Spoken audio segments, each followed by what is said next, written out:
Hello guys, today we will learn to make pizza dough for Neapolitan style pizza. So before we begin with the recipe, let me quickly tell you the ingredients that we will need. The first and the most important ingredient is the flour. Here I am using a Tipo 00 flour and I strongly recommend using this flour over a regular all-purpose flour. Amazon link for the same is available in the description. Next we will need 1 cup of water, little bit of honey and instant dry yeast. So let's get started. First we will add 1 cup of lukewarm water. Here I am using baking measurements. The water should be lukewarm for activating the yeast. It should not be more than 107 Fahrenheit. We will add 1 tablespoon of honey and stir the mixture. Sprinkle half teaspoon of yeast and let it rest for 5 to 10 minutes. The yeast mixture is ready and we will gently mix it and keep it aside. Now we will take exactly 2.5 cups of flour. I will be adding half tablespoon salt in the flour. A common mistake here is to add salt in the water that we just prepared. However, the salt will overpower the yeast and in that case you will not get the best results.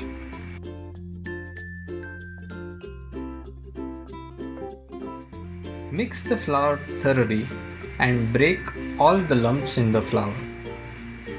Now create a small pit in the center and add yeast mixture to this.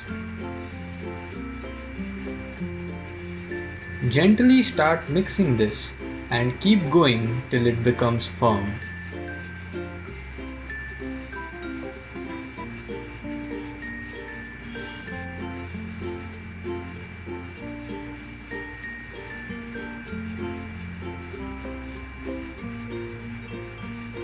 After this point, you can start kneading it with your hand.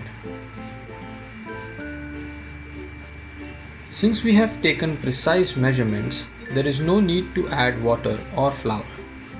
Once the dough is firm and there is no flour remaining in the bowl, it should look something like this. It should not be sticky to the dry hand. Now to make a dough ball, we will use our fingers to press in the center and our palm to keep the surface plain. Place the dough ball in a dry bowl and cover it with a thin film. The bowl should be large enough to let the dough rise.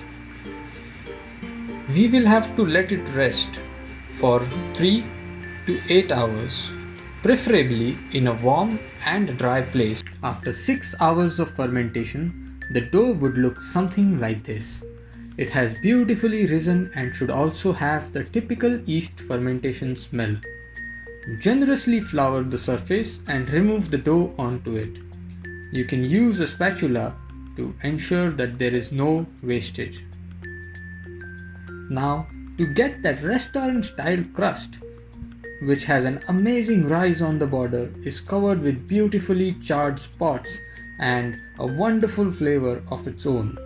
We need to prepare our dough for the second stage of fermentation, that is the cold fermentation.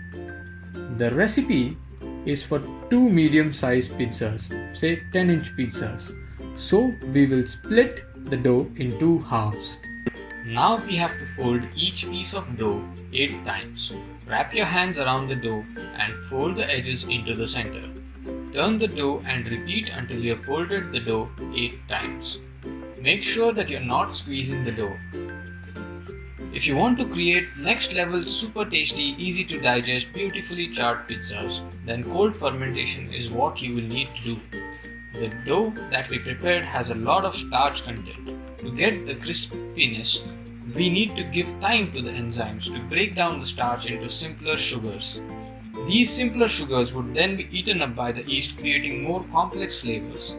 Enzymes are much slower than the yeast and therefore To slow down the yeast activity and to prevent over fermentation, we put the dough ball in the fridge between 3 degrees centigrade to 7 degrees centigrade. With the last fold, seal the edges of the dough ball. Place the dough ball in a container. Apply some olive oil to the container to prevent the dough from sticking to the surface, and then cover it with a thin film.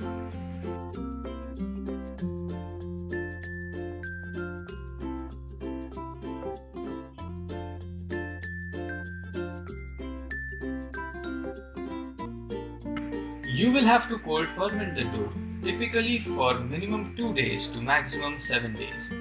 After removing the dough from the fridge, let it rest in the room temperature for around 3 to 4 hours. This will make it easy to shape. In the next video, I will explain the easiest way to stretch the pizza dough like a professional. Thanks for watching. Stay tuned for coming videos. If you like the video, please do subscribe my channel for more user-friendly recipes and easy to understand explanations.